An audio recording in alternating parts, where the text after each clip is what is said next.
आज हम कहानी के विकास क्रम के दूसरे चरण या सोपान, जिसे प्रेमचंद काल के नाम से जाना जाता है, का अध्ययन करेंगे।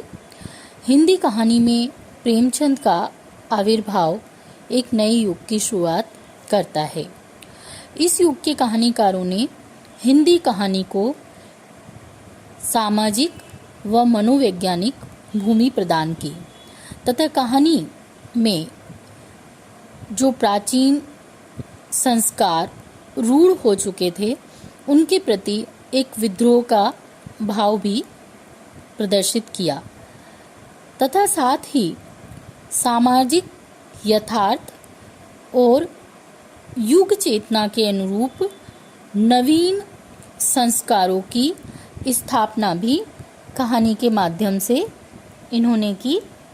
इस युग के अग्रणी लेखक प्रेमचंद व प्रसाद रहे हैं। प्रेमचंद की कहानियाँ सामाजिक समस्याओं तथा यथार्थ चेतना से जुड़ी हैं तथा मनोविश्लेषणात्मक है, जबकि प्रसाद की कहानियाँ रूमानी तथा आदर्शवादी है। बड़े घर की बेटी, पंच परमेश्वर, शतरंज के खिलाड़ी, नशा, कफन, पूस की रात आदि प्रेमचंद की प्रसिद्ध कहानियाँ है। पुरस्कार, आकाशदीप, मधुआ आदि प्रसाद की प्रसिद्ध कहानियाँ हैं। इस काल के कहानीकारों को हम दो वर्गों में रखकर देख सकते हैं। पहले वो जो प्रेमचंद से प्रभावित कथाकार हैं तथा दूसरे वे जो प्रसाद से प्रभावित कथाकार है। प्रेमचंद से प्रभावित कहानीकारों में विश्वंभर नाथ कौशिक, सुदर्शन, ज्वाला प्रसाद शर्मा, भगवती प्रसाद वाजपेयी, विश्वंभर नाथ जिज्जा, जीपी श्रीवास्तव, राजा राधिका रमण प्रसाद सिंह, गोविंद वल्लभ पंत आदि के नाम उल्लेखनीय हैं, जबकि चतुरसेन शास्त्री, विनोद शंकर व्यास राय, कृष्णदास, चंडी प्रसाद हृदयेश आदि कहानीकार प्रसाद से प्रभावित हैं। चंद्रधर शर्मा गुलेरी, बेचन शर्मा उग्र आदि इस युग के स्वतंत्र रचना प्रक्रिया के कहानीकार हैं। इस युग की कहानियाँ आदर्शवादी तो है, किंतु उनके कथानक संघर्ष के यथार्थ को महत्व देते हैं। कहानीकारों ने कथानक में घटना बहुलता को महत्व न देकर पात्रों के संघर्ष को कहानियों का कथ्य बनाया है। इस युग की कहानियाँ सामाजिक जीवन की सभी प्रकार की समस्याओं को वहन करती है। प्रेमचंद की कहानियों के पात्र यथार्थ की भूमि पर खड़े हैं। यद्यपि इस युग की कहानियों के पात्र यथार्थ और आदर्श के द्वंद्व में फंसे भावुक और कृत्रिम से रह गए हैं। मुंशी प्रेमचंद ने हिंदी कहानियों में जान डाल दी थी। उन्होंने सरल मुहावरेदार भाषा में बड़े ही मार्मिक और मनोवैज्ञानिक चित्र खींचे हैं।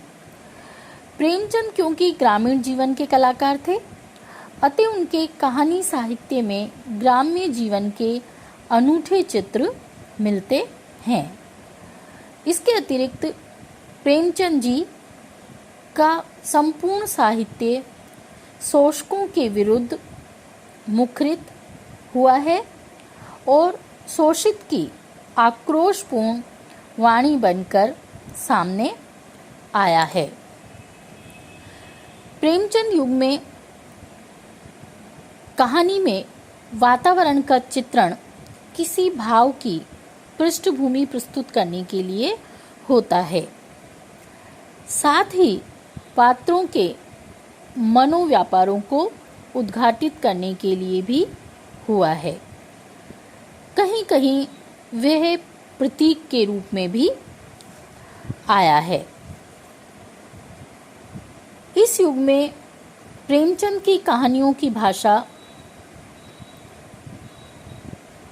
व्यक्त अनुभवों को पाठकों तक सही ढंग से पहुंचाती है, जबकि अन्य कहानीकारों की भाषा अलंकृत व चित्रात्मक है। इस युग की कहानियों को उपदेशात्मक नहीं कह सकते, मगर सामाजिक मूल्यों की प्रतिष्ठा के प्रति कहानीकारों का आग्रह अवश्य रहा है।